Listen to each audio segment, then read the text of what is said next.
Okay friends, देखिए होता क्या है कि accounting standard two accounting standard two AS2। अब ये जो AS2 है, बराबर है ना, अकाउंटिंग स्टैंडर्ड टू, उसमें क्या है, नाम है इन्वेंटरीज।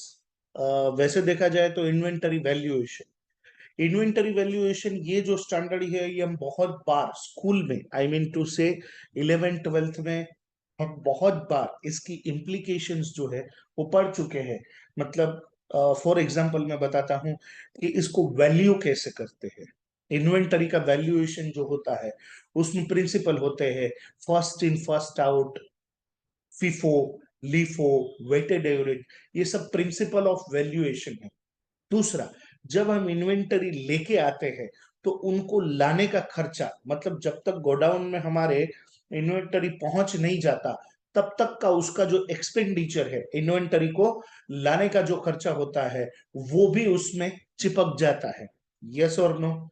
अब नॉर्मल चीजों को कैसे डील करते हैं, नॉर्मल अब नॉर्मल लॉस और वो सब, ये सब हम पढ़ चुके हैं। लेकिन ये जितनी भी बातें हमने अब तक पढ़ी है बेटा, वो लिखी किधर है, कहाँ लिखा है, ऐसा कानून किधर लिखा है? तो ये यहाँ लिखा है, अकाउंटिंग स्टैंडर्ड टू। दिख रहा है नाम ऊपर? दिख रहा है ना प्रॉपर? इन्वेंटरीज, ठीक है। तो अकाउंटिंग स्टैंडर्ड टू मतलब इन्वेंटरी वैल्यूएशन। अब ध्यान से सुनना। जैसा कि आप जानते हैं, इन्वेंटरी वैल्यूएशन की हम बात करें तो आपके सामने दिख रहा होगा कि इन्वेंटरी, कि जिसे हम अगर हेल्ड फॉर सेल, अगर बेचने के लिए अगर हमने रखा है, तो उस हम क्या बोलेंगे? Finish goods. यस और नो? उसे क्या बोलेंगे हम? Finish goods. उसके बाद अगर वो प्रोसेस ऑफ द प्रोडक्शन है, तो दूसरा क्या है ये? सेकंड, उसे हम WIP बोलेंगे। तीसरा, अगर वो मटेरियल फॉर्मेट में है, अभी उसके ऊपर कुछ काम नहीं हुआ है, तो हम क्या बोलेंगे उसे? Raw material. उसके ऊपर अभी काम करना बाकी है। तीसरी बात जो आपको थोड़ा सरप्राइज करेगी, मतलब सरप्राइज इन द सेंस, आपको जान के थोड़ा ऐसा नया लगेगा, that is what? Spare part. Sir, spare part को इन्वेंटरी में लेंगे? यस, स्पेयर पार्ट को हम इन्वेंटरी में लेंगे। कैसे? जैसे मैं आपको बताता हूं कि बहुत सारी बड़ी कंपनीज जो होती है, बहुत सारे मशीन्स वगैरह जो होते हैं, तो वहाँ जो छोटे छोटे जो पार्ट्स होते हैं, स्पेयर पार्ट होते हैं, नट बोल्ट होते हैं और लूज टूल्स वगैरह होते हैं, उसे हम स्टॉक में या तो इन्वेंटरी में उसे ले लेते हैं। अब ये जो स्टैंडर्ड है AS2, उसका ऑब्जेक्टिव क्या है? कोई भी स्टैंडर्ड जो होता है फ्रेंड्स, उसका ऑब्जेक्टिव होता है कि ये स्टैंडर्ड क्यों बनाया गया, व्हाई दिस स्टैंडर्ड। तो इसका ऑब्जेक्टिव आपके सामने लिखा हुआ है, देखो मेरे बैकग्राउंड में दिख रहा है। To formulate the method of, ये क्या करना है? To formulate the method of computation of cost of the inventory. देखो मैं थोड़ा हट जाता हूं ताकि आपको बैकग्राउंड में प्रॉपरली दिख जाए, देख लो, ठीक है। To formulate the method of computation of cost of inventory या तो स्टॉक, किस चीज के लिए?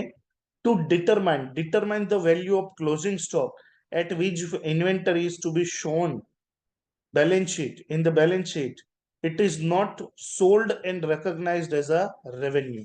मतलब कहने का ये है कि ये जो स्टैंडर्ड बना है, उसका पर्पस ये है कि आपके पास जो बेची नहीं है, जो स्टॉक आपने बेचा नहीं है, आपके पास पड़ा है, तो आप उसे कौन सी वैल्यू पे, कौन से प्राइस पे बैलेंस शीट पे दिखाओगे, ये फिगर जो आपको डिसाइड करना है, ये अकाउंटिंग स्टैंडर्ड टू मतलब ये स्टैंडर्ड आपको दिखाता है।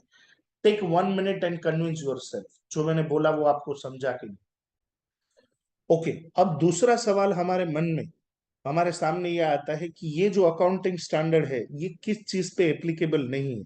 क्योंकि एग्जाम में क्या होता है कि ये लोग जब क्वेश्चन फॉर्मुलेट करते हैं ना, तो आपको ऐसी भी चीजें दे देते हैं कि जिनके ऊपर ये स्टैंडर्ड अप्लाई नहीं होता है। तो नंबर वन, सर्विस कॉन्ट्रैक्ट।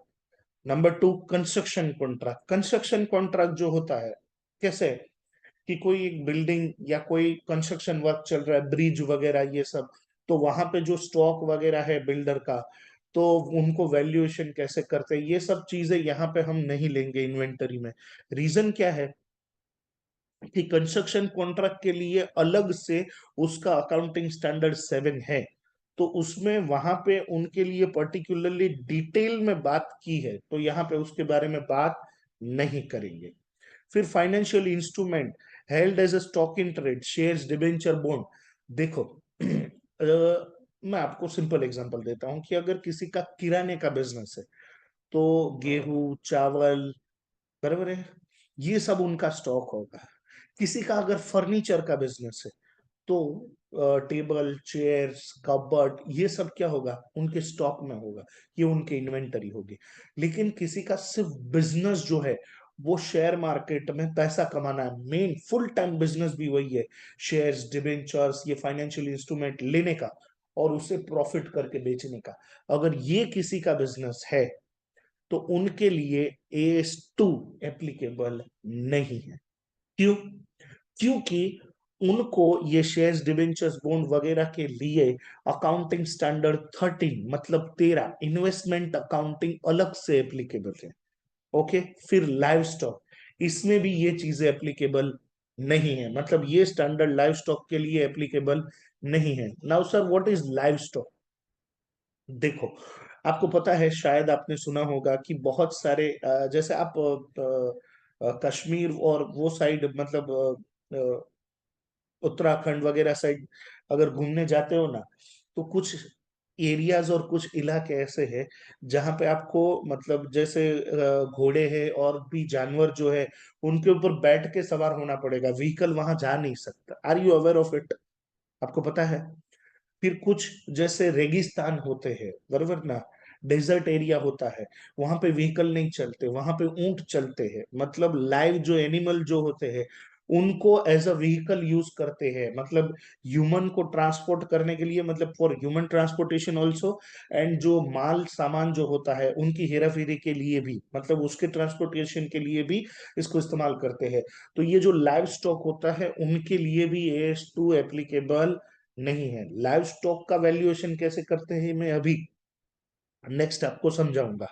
उसके बाद फॉरेस्ट, प्लांटेशन, नेचुरल गैस, इतनी चीजें आपको याद रखनी है कि इसमें AS2 एप्लीकेबल नहीं है। जैसे मैं आपको बताऊं कि एक क्वेश्चन ऐसा है कि मतलब एक बिजनेसमैन था, उनको जो अपना माल है, सामान जो है, वो मतलब पहाड़ पे मतलब कुछ पहुंचाना था, तो वहां पे बिजनेस कर रहा था। तो जैसे हॉर्सेस होते हैं, घोड़े, उनको रखा था उन्होंने कि मतलब यहाँ से वो वहाँ ट्रांसपोर्टेशन करा के, माल सामान जो है उनका वो ट्रांसफर के लिए उनको हेल्प करते थे, ये एनिमल्स, मतलब उन्होंने पाल के रखा था उनको।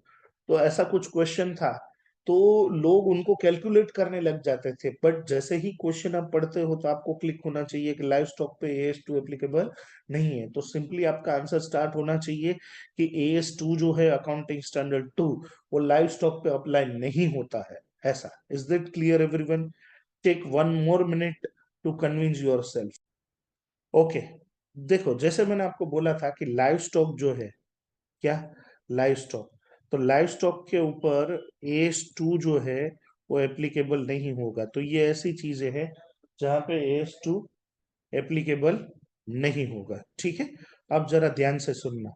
जैसे लाइव स्टॉक होता है, कौन सा, लाइव स्टॉक, तो उसका वैल्यूएशन कैसे करते हैं? समझो ओपनिंग में, मतलब साल की शुरुआत में और साल के आखिर में, साल की शुरुआत में और आखिर में, क्लोजिंग में, ध्यान से सुनना। सपोज आपके पास 10 एनिमल है और उनका समझो 1 लाख रुपए एक एनिमल का है, तो आपके पास कितना है, 10 लाख रुपए का लाइव स्टॉक पड़ा है। और कोई कारण से आपको पता है ना कि ये जो एनिमल है, तो उनकी मौत भी हो जाती है, एक्सीडेंट या वॉट एवर इट इज, और कभी कभी अगर सपोज उनकी एज हो जाती है, तो उसका वैल्यूएशन कम हो जाता है। जैसे जो एनिमल मिल्क देते हैं, गाय है, भैंस है, बराबर है, काउ, बफेलो, तो वो जैसे उनकी दूध देने की कैपेसिटी है, तो जैसे जैसे उनकी एज कम, मतलब एज बढ़ती जाती है, तो वो कैपेसिटी उनकी कम होती है, तो उनकी मार्केट वैल्यूएशन भी कम हो जाती है। समझो अभी क्लोजिंग में जितने भी तुम्हारे पास एनिमल है, उनकी वैल्यू अगर 9 लाख रुपए है, देखना इधर 9 लैक्स, तो ये जो 1 लाख रुपए है ना, दैट इज योर डेप्रिसिएशन है, या इसे तुम एज अ लॉस रिकॉग्नाइज कर सकते हो। तो इनके ऊपर हमारा जो रेगुलर डेप्रिसिएशन होता है वो भी अप्लाई नहीं होता है, जैसे 10% है, 15% नहीं होता है, वो नहीं करते। इसका वैल्यूएशन कैसे करते कि ओपनिंग में आपके पास कितना लाइव स्टॉक है उसकी वैल्यू क्या है, और क्लोजिंग में आपके पास जो लाइव स्टॉक है उसकी वैल्यू क्या है, इन दोनों के बीच का जो डिफरेंस होता है वो आपका लॉस या डेप्रिसिएशन जो भी आप समझो। ठीक है। अब next is machinery spare part. क्या है मशीनरी स्पेयर पार्ट? इसके अंदर आप जरा ध्यान से सुनिएगा, बहुत मजेदार चीज है, मजा आएगा। देखो मशीनरी स्पेयर पार्ट होते हैं ये छोटे छोटे सामान, ऐसे जैसे ये सब लूज टूल्स पड़े हैं, ध्यान से सुनना, ये मशीनरी के छोटे छोटे लूज टूल्स पड़े हैं, कोई नट बोल है, कोई स्पेयर पार्ट है, ऐसे। अगर, ध्यान से सुनना, मेरे शब्दों पे ध्यान देना, अगर ये स्पेयर पार्ट रेगुलरली यूज होते हैं, क्या सुना? रेगुलरली, फिर से सुनना, रेगुलरली यूज होते हैं, क्या? रेगुलरली यूज होते हैं, तो उसे AS2 बोलते हैं, क्या? इन्वेंटरी। लेकिन ये मशीन टूल्स, ये जो लूज टूल्स है या स्पेयर पार्ट है, कोई पर्टिकुलर मशीन के लिए ही काम आ सकते हैं, मतलब उनका उपयोग, उनका यूसेज अगर इरेग्युलर है, क्या? इरेग्युलर है, तो उसे हम प्रॉपर्टी या तो असेट AS10 के हिसाब से समझेंगे।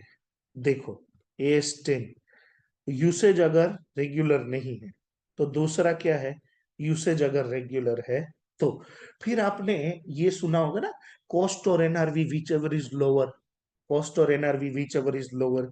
तो ये देखो NRV किसे बोलते हैं, ठीक है, NRV किसे बोलते हैं।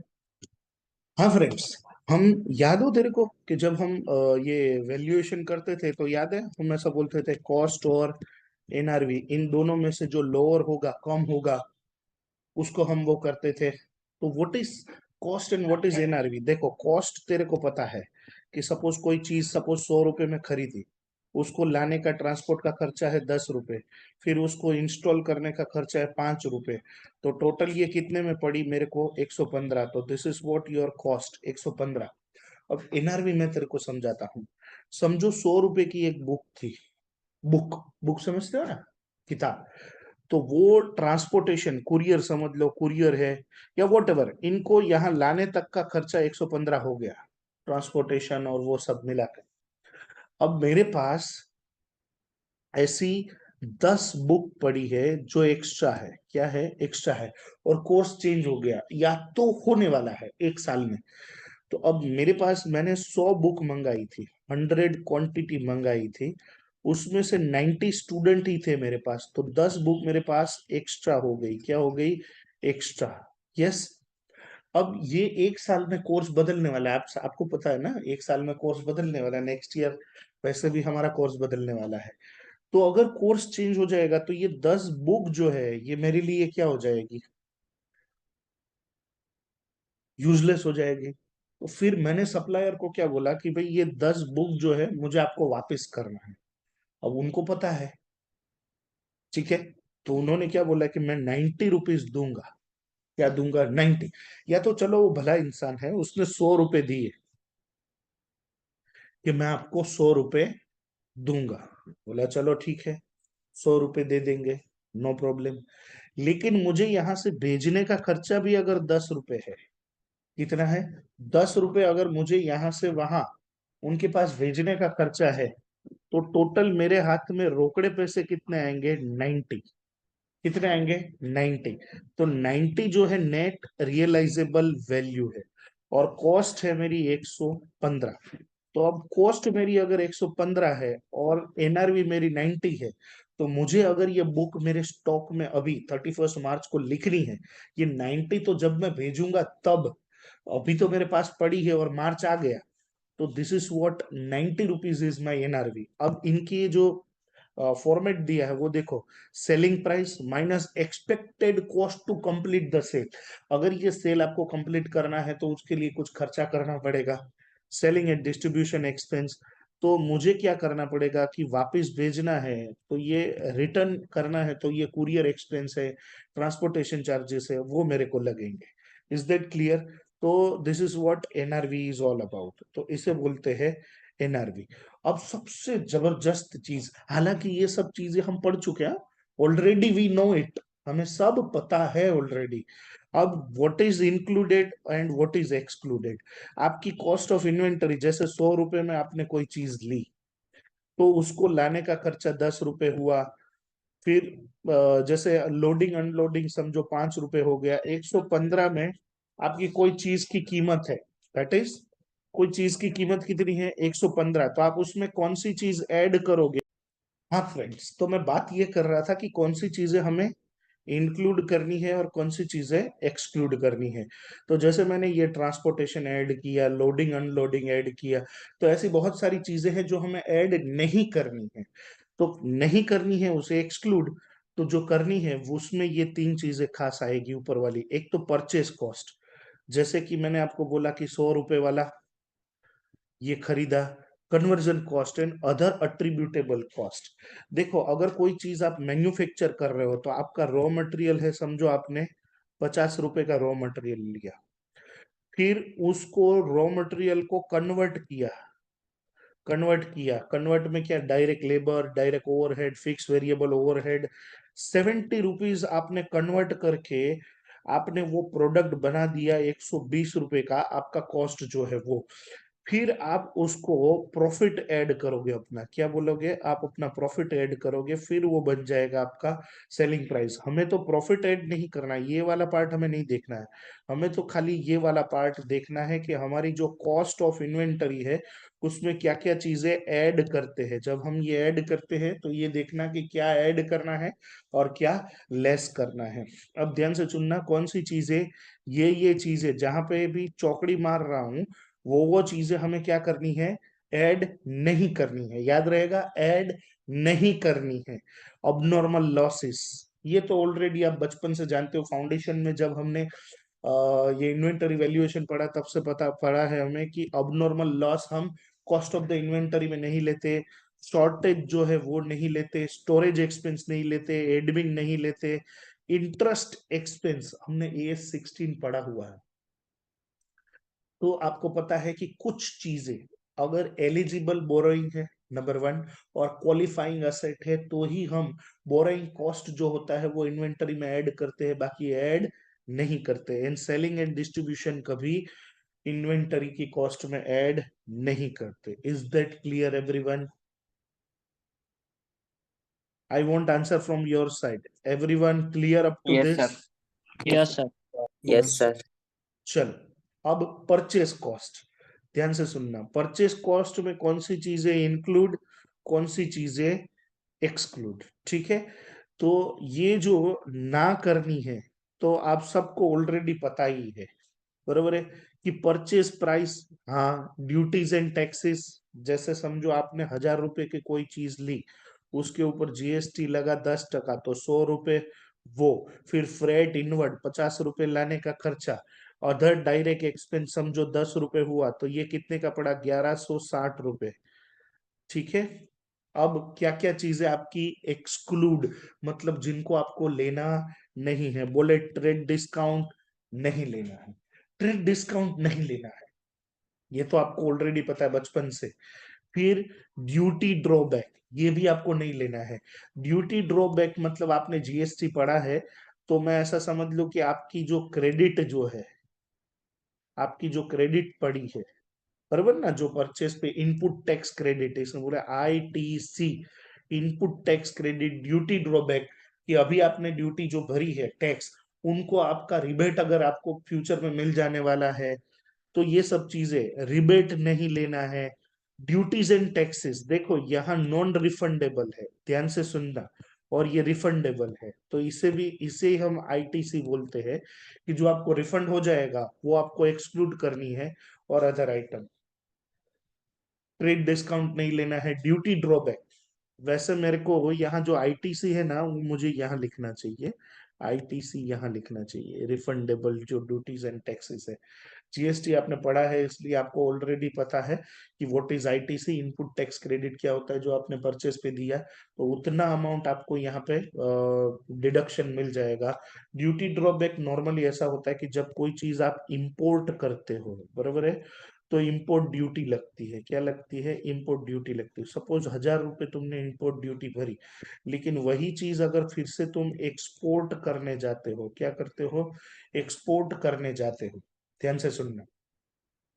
तो नॉर्मली ऐसी कंडीशन होती है कि कोई चीज अगर तुम इंपोर्ट करोगे और वही चीज वापस से तुम यहाँ पे प्रोसेस करके एक्सपोर्ट करोगे, तो यहाँ पे जो तुम्हें ड्यूटी भरनी होती है, वो जैसे ही तुम एक्सपोर्ट करने का प्रूफ दिखा देते हो, तो ये तुम्हें हो जाता है, माफ हो जाता है। क्या हो जाता है? माफ। मतलब आपको इसको भरना नहीं होता है, आपको रिबेट, रिफंड, ऐसा मतलब ऐसा भरना ही नहीं होता है, या रिफंड मिल जाता है, ऐसा होता है इंपोर्ट ड्यूटी में, प्रोवाइडेड कि आप वही चीज का फिर एक्सपोर्ट करते हो, तो ये ऐसी कंडीशन होती है। तो कहने का मतलब ये ड्यूटी आपने भरी, 2 लाख रुपए की चीज खरीदी और 1000 रुपए अगर आपने ड्यूटी भरी, लेकिन वो चीज आप एक्सपोर्ट करोगे तो ये तो आपको रिफंड मिल जाएगा, तो ये आपकी कॉस्ट में एक्सक्लूड हो जाएगा। चलो, यहां तक किसी को कुछ problem? Anybody? Any issue? Please, hello, जवाब दो बे झंडू लोग। No sir. परफेक्ट है? Yes sir. आगे बढ़े? ठीक है, अब ध्यान से सुनना। वैल्यूएशन, ये कंसेप्ट तो हम बड़े अच्छे से जानते हैं। वैल्यूएशन का कंसेप्ट जानते हैं ना, ये वाला? क्या? कॉस्ट और NRV, which ever is lower, yes और नो चंडू लोग? ठीक है, अब ध्यान से सुनो। कॉस्ट और NRV which ever is lower. अब कॉस्ट और एनआरवी, एनआरवी क्या होता है मैंने समझा दिया था आपका। अब ध्यान से, ये बेस्ट चीज है अभी, मस्त मोस्ट आईएमपी चीज है ना, वो मुझे आपको समझानी है यहाँ पे। वो क्या है? ध्यान से सुनना। Valuation of raw material. Friends ध्यान से सुनना, वैल्यूएशन ऑफ रॉ मटेरियल बहुत ही जबरदस्त चीज है, बराबर है। मैं आपको समझाने जा रहा हूं वैल्यूएशन ऑफ रॉ मटेरियल, बराबर है।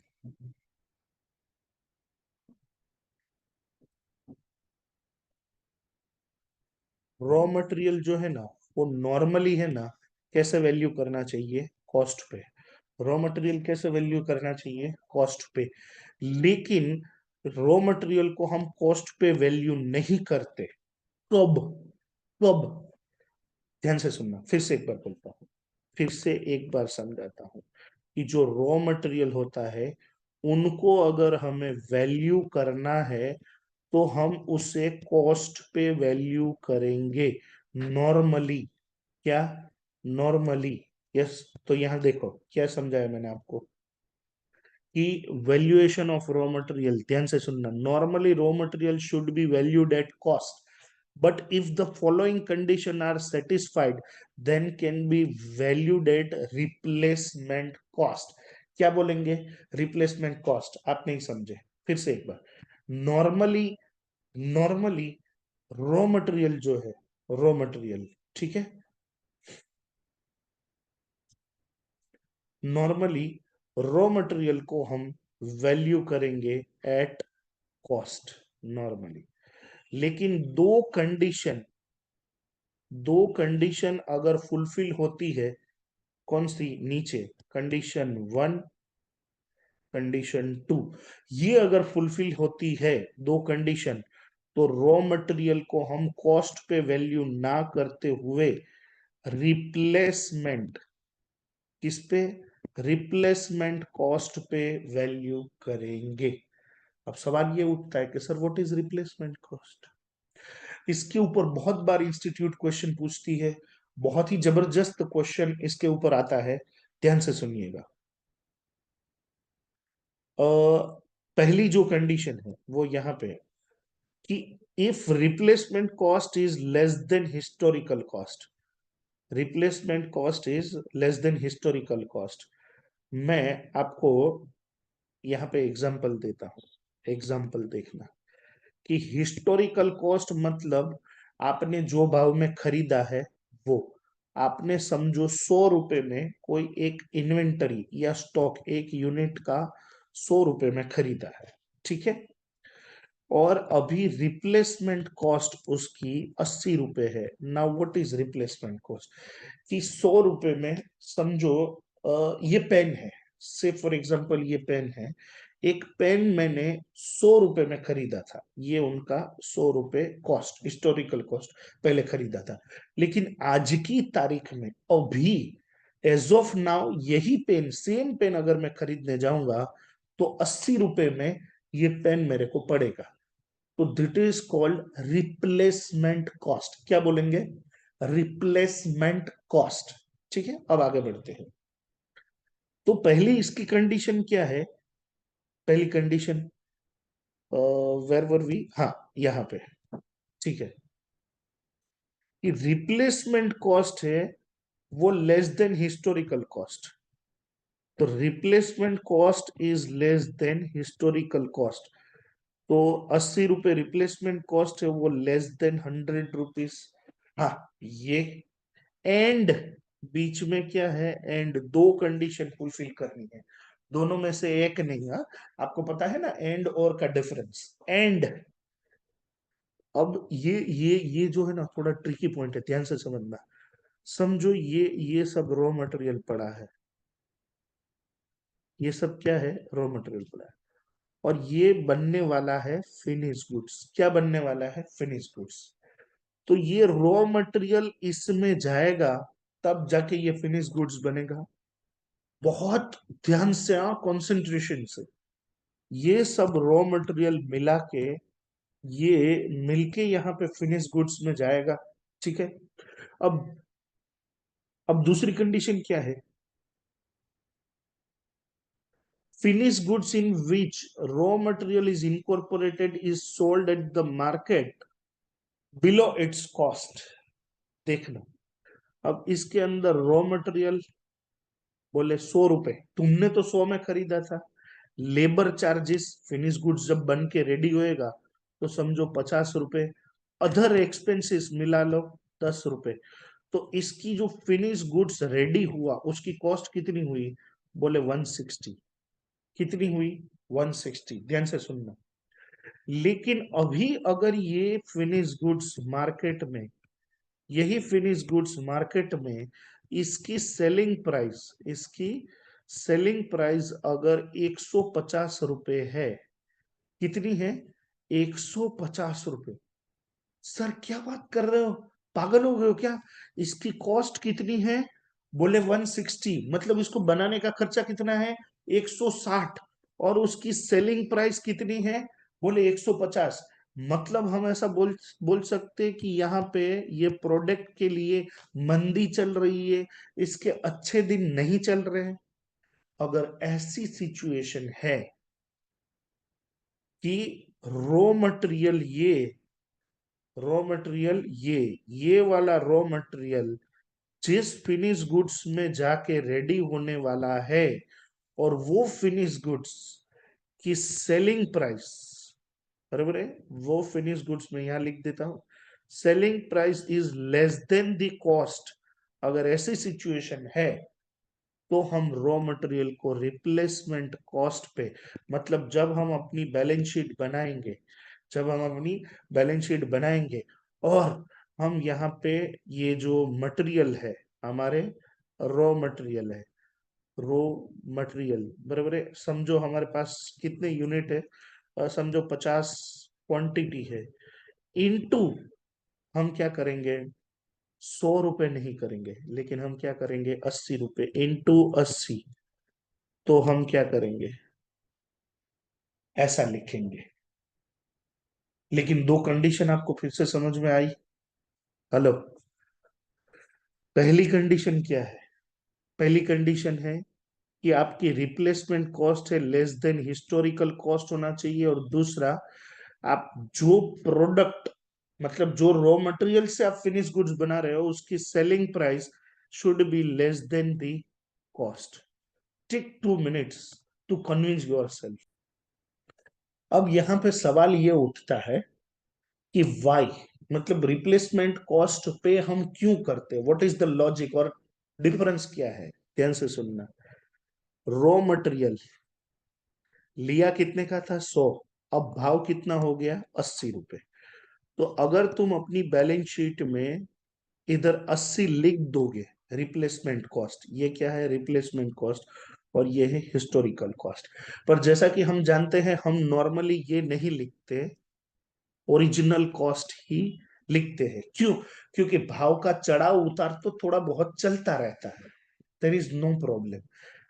तो यहां हमने इसलिए इग्नोर कर दिया, ध्यान से सुनना, कि ये रॉ मटेरियल जब फिनिश गुड्स बन जाएगा, क्या बन जाएगा, फिनिश गुड्स, तो यहाँ पे हमें जो 20 रुपए का लॉस जा रहा है, क्या 20 रुपए का लॉस जा रहा है, तो ये जो फिनिश गुड्स है वो बन के रेडी होएगा। ध्यान से सुनना, ये जब फिनिश गुड्स बन के रेडी होएगा और इसकी जो सेलिंग प्राइस है उस पे तो हम डेफिनेटली प्रॉफिट कमाने ही वाले हैं। तो इस पे जो हम प्रॉफिट कमाएंगे, तो ये 20 रुपए का लॉस हमारा रिकवर हो जाएगा। लेकिन अब सिचुएशन ये है कि रॉ मटेरियल 100 रुपए और 80 रुपए, बैलेंस शीट अगर हम यहाँ पे 100 रुपए लिख देते हैं, और जब ये फिनिश गुड्स बन के रेडी हुआ, तब हमें पता चला कि यहाँ पे हमारी सेलिंग प्राइस है, it is less than the cost. मतलब कॉस्ट हमारी 160 है और सेलिंग प्राइस हमारी 150 है। मतलब लॉस हमारा यहाँ पे भी जाने वाला है। मतलब फाइनल गुड्स पे जो हम प्रॉफिट एक्सपेक्ट कर रहे थे वो हमारा लॉस हो गया। तो इट इज बेटर कि हम यहाँ पे अब लॉस रिकॉर्ड कर ले और इसको 80 रुपए में, इसको कितने में लिख दे, 80 रुपए में, सो दैट कि ये 100 रुपए का खरीदा था हमने, यहाँ पे जो परचेस किया होगा वो हमने 100 का खरीदा और क्लोजिंग स्टॉक में 80, तो यहाँ पे जो भी जीपी, ग्रॉस प्रॉफिट या ग्रॉस लॉस आएगा, इसके अंदर ये ऑटोमेटिकली एडजस्ट हो जाएगा। तो कहने का मतलब पार्ट वन, पहले पार्ट की बात कर रहे थे कि यहाँ पे नॉर्मली, बराबर है, नॉर्मली रॉ मटेरियल जो है वो जब फिनिश गुड्स बनता है, तो हमने सोचा कि कोई बात नहीं, ये प्रॉफिट यहाँ कमा लेंगे, इसलिए 20 का लॉस यहाँ पे रिकॉर्ड नहीं किया। लेकिन अब सवाल ये उठता है कि जब यहाँ पे ये जो फिनिश गुड्स है, तो ये जो प्रॉफिट था वो तो हमारा किस में कन्वर्ट हो गया, लॉस में, क्योंकि सेलिंग प्राइस है, it is less than the cost. तो हमने क्या सोचा कि भाई फ्यूचर में भी, मतलब समझ में, फ्यूचर में भी क्या होने वाला है, लॉस ही होने वाला है। तो ये लॉस जो है ना, अभी जो हमें हो रहा है उसे अभी का अभी बुक कर लो। यहाँ पे लॉस में हमने क्या सोचा कि फ्यूचर में जो प्रॉफिट होने वाला है, क्या, फ्यूचर में जो प्रॉफिट होने वाला है, इसलिए ये लॉस को हम रिकॉर्ड नहीं करते थे और रॉ मटेरियल को हम एज अ हिस्टोरिकल कॉस्ट या तो कॉस्ट पे ही लिखते थे। पर ये दो कंडीशन फुलफिल होती है तो हम रॉ मटेरियल को हिस्टोरिकल कॉस्ट नहीं, लेकिन रिप्लेसमेंट कॉस्ट पे लिखते हैं। Is that clear everyone? अब यहां किसी को कुछ प्रॉब्लम हो तो बताओ मेरे को, प्लीज, एवरीबडी। हेलो बेटा, अबे जवाब तो दो झंडू। ये कंसेप्ट भी बहुत जबरदस्त है, मजा आ जाएगा। ट्रीटमेंट ऑफ ओवरहेड, ध्यान से सुनना, क्या ट्रीटमेंट ऑफ ओवरहेड, दो टाइप के ओवरहेड होते हैं, एक फिक्स और एक वेरिएबल। आप लोगों को इतना डिफरेंस पता होगा कि फिक्स्ड जो एक्सपेंस होता है, फिक्स्ड, बराबर है, आपका प्रोडक्शन कितना है, आपका सेल्स कितना है, आपका यूसेज कितना है, ये कुछ भी चीज मायने नहीं रखती, ये एक्सपेंस आपके फिक्स के फिक्स रहे। मैं अगर सपोज क्लास का एग्जांपल दूं, कोचिंग क्लास का, बराबर है, तो उसमें भी दो टाइप के एक्सपेंस होते हैं, फिक्स होते हैं और एक वेरिएबल होते हैं, ठीक है। ओके फ्रेंड्स, हम ये कर रहे थे कि क्लासेस, कोचिंग क्लास का बिजनेस है, तो उसमें दो टाइप के एक्सपेंस होते हैं, एक फिक्स्ड होते हैं, एक वेरिएबल। वेरिएबल एक्सपेंस में खास करके जो मटेरियल होते हैं, जैसे 60 स्टूडेंट होते हैं, तो जो बुक के सेट होते हैं वो 60 का खर्चा लगता है। अगर 50 स्टूडेंट होएंगे तो उतना खर्चा लगेगा, तो वेरिएबल एक्सपेंस। फिक्स में क्या होता है, रेंट, रूम रेंट। सपोज एक क्लासरूम अगर रेंट पे लिया है, 2 बच्चे होंगे तो भी उतना रेंट लगेगा, 10 बच्चे होंगे तो भी उतना रेंट लगेगा, 40 बच्चे होंगे तो भी उतना रेंट लगेगा। तो ये हो गए फिक्स्ड एंड वेरिएबल एक्सपेंस। तो जैसे treatment of overhead based on actual production, मतलब वेरिएबल कॉस्ट जो है ना वो एक्चुअल के ऊपर जाएंगे। किसके ऊपर जाएंगे, एक्चुअल के ऊपर।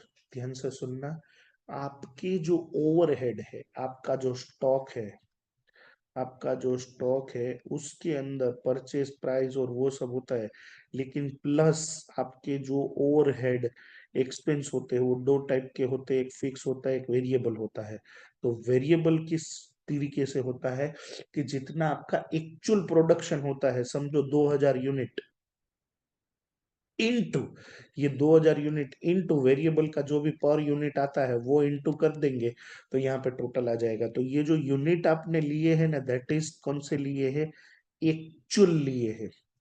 सर तो एक्चुअली लेते ना कौन सा होता है, और अबे चंडू, दो चीज होती है, एक होता है स्टैंडर्ड, एक होता है स्टैंडर्ड और दूसरा होता है एक्चुअल। सर ऐसा भी होता है, हाँ। देख, स्टैंडर्ड में क्या होता है कि तूने फैक्ट्री में 2000 यूनिट स्टैंडर्ड की एक शिफ्ट में 2000 यूनिट बनते हैं।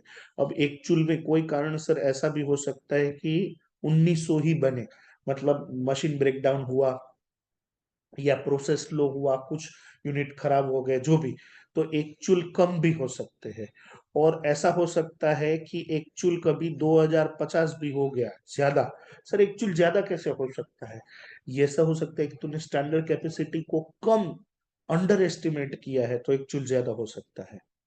तो अब याद रहा, वेरिएबल एक्सपेंस जो होते हैं तेरे, वो कौन से बेस पे लेने का, एक्चुअल प्रोडक्शन के बेस पे लेने का। इज दैट क्लियर, याद रहेगा।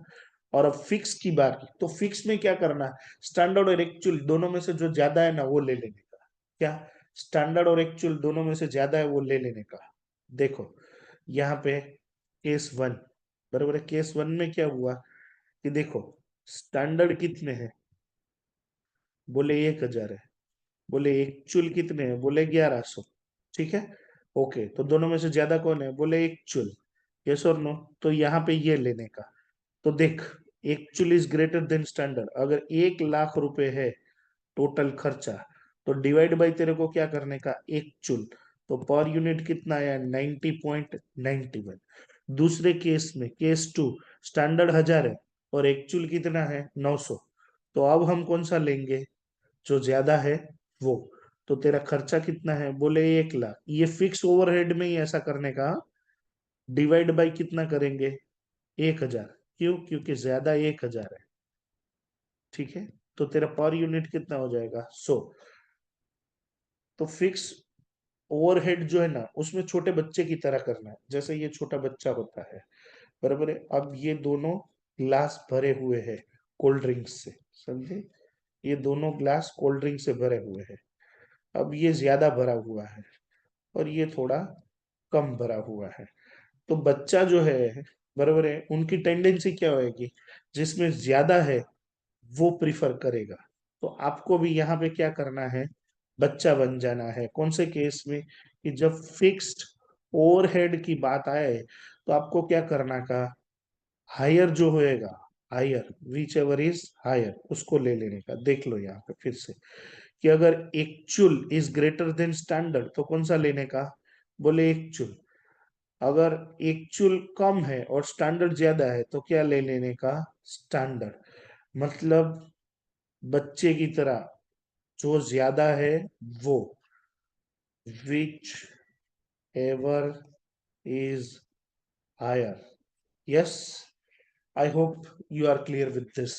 तो यहाँ पे इन्वेंटरी का कंसेप्चुअल डिस्कशन जो है, सम्स को छोड़ के कंसेप्चुअल डिस्कशन जो है वो खत्म होता है मेरे हिसाब से। दूसरी एक यहाँ पे आपको क्या करेंगे कि आपको रिप्लेसमेंट कॉस्ट देंगे, हिस्टोरिकल कॉस्ट देंगे, समझो 100 रुपए, 90 रुपीज। फिर आपको फिनिश गुड्स जो बोलेंगे वो सेलिंग प्राइस है, उसका कॉस्ट है, समझो 160 है और यहाँ पे 145 है। तो ऐसे केस में आप क्या करोगे, तो condition one replacement cost is less than historical cost, नहीं। और दूसरी कंडीशन, सेलिंग प्राइस क्या कम है, नहीं। तो ये दोनों कंडीशन फुलफिल नहीं होती है, इसलिए रॉ मटेरियल को हम कैसे वैल्यू करेंगे, बोले कॉस्ट। फिर से यहाँ दूसरा एग्जांपल कि रॉ मटेरियल को हमें कॉस्ट पे वैल्यू करना है या रिप्लेसमेंट कॉस्ट पे, ठीक है। तो पहला है रिप्लेसमेंट कॉस्ट है, बोले 90 रुपीज। हिस्टोरिकल कॉस्ट जो है समझो 120 रुपीज, तो तेरी पहली कंडीशन फुलफिल हो गई। एंड दूसरी कंडीशन में तेरे को क्या दिया, दूसरी कंडीशन में selling price should be less than the cost, ऐसी कंडीशन है ना। तो यहाँ पे तेरी सेलिंग प्राइस दी है 240, ठीक है, और तेरी कॉस्ट दी है 190। तो ये दूसरी कंडीशन तेरी फुलफिल नहीं होती है, इसलिए रॉ मटेरियल तू कौन से में करेगा, रिप्लेसमेंट कॉस्ट पे नहीं, कौन से में करेगा, कॉस्ट पे करेगा, ठीक है। तो ऐसे क्वेश्चन अगर तेरे को दिए हैं तो तेरी अकल चलनी चाहिए। दूसरी कि ये फिक्स्ड एंड वेरिएबल ओवरहेड वाले में क्या ध्यान रखने का, कि विच एवर इज हायर, ठीक है। फिर ये कंडीशन का मैंने आपको बताया, और कॉस्ट और एनआरवी ये हमने सीखा। फिर यहाँ पे हमने क्या सीखा, परचेस कॉस्ट में क्या क्या चीजें इंक्लूड होती है, क्या क्या एक्सक्लूड। फिर हमने क्या सीखा कि कॉस्ट ऑफ इन्वेंटरी में क्या क्या चीजें इंक्लूड होती है। ये वाला जो पार्ट है, ये खास करके direct labour, direct overhead, fix and variable overhead, ये कन्वर्जन कॉस्ट है। क्या है कन्वर्जन कॉस्ट, सर ये कन्वर्जन नाम क्यों रखा, देखो कोई रॉ मटेरियल होता है, ठीक है, उसको तुम कन्वर्ट कर करके फिनिश गुड्स बनाते हो, ये सब ना कुछ प्रोसेस करके। तो ये जो कन्वर्जन प्रोसेस है, यहाँ से मतलब यहाँ से यहाँ तक का जो कन्वर्जन प्रोसेस है, और उसमें जितने भी एक्सपेंस या कॉस्ट लगते हैं, उसे हम बोलेंगे कन्वर्जन कॉस्ट, क्योंकि ये कन्वर्ट करने में काम लगता है। Is that clear everyone? चलो इतना सीखा। फिर हमने क्या सीखा कि जो लूज टूल्स जो होते हैं, उसको देखने का कि वो रेगुलर यूज है कि इरेगुलर यूज है, इसके ऊपर देखने का कि ये S10 आएगा कि S2। फिर हमने एनआरवी का डेफिनेशन देखा, तो एनआरवी का डेफिनेशन क्या है, selling price minus cost to complete the sale and minus selling and distribution expense. फिर हमने क्या सीखा कि AS2 कौन सी चीजों में एप्लीकेबल नहीं है। तो आपने देखा कि भाई सर्विस कॉन्ट्रैक्ट ये वाला जो है इसमें एप्लीकेबल नहीं है, कंस्ट्रक्शन कॉन्ट्रैक्ट ये क्यों एप्लीकेबल नहीं है, क्योंकि इसका अकाउंटिंग स्टैंडर्ड 7 ऑलरेडी है। फिर ये फाइनेंशियल इंस्ट्रूमेंट वगैरह जो है, शेयर्स डिबेंचर, इसके लिए अकाउंटिंग स्टैंडर्ड 13 ऑलरेडी है, इसलिए ये एप्लीकेबल नहीं है। लाइव स्टॉक बरोबर है, इसके लिए एप्लीकेबल क्यों नहीं है, क्योंकि इसके लिए कैलकुलेशन का अलग से मेथड दिया हुआ है लाइव स्टॉक का, इसलिए।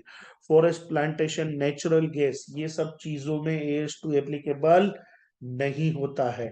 फिर AS2 होता क्या क्या, बोले finish goods, WIP, raw material and spare part, इन चीजों को भी हम इन्वेंटरी मानते हैं। और ये ऑब्जेक्टिव क्या है ये स्टैंडर्ड का, सिंपल, कि जो फिगर हम बैलेंस शीट में एज अ स्टॉक या इन्वेंटरी बताते हैं, तो फिगर पे अराइव कैसे होते हैं, ये फिगर हम कैलकुलेट कैसे करते हैं, कौन सी चीजें ऐड, कौन सी चीजें लेस, एनआरवी, ये सब बातें। I hope you are clear with this. Conceptual discussion, sums बाकी है, सिर्फ कंसेप्चुअल डिस्कशन की अगर हम बात करें तो यहाँ पे AS2 खत्म होता है। Thank you very much friends, thanks once again.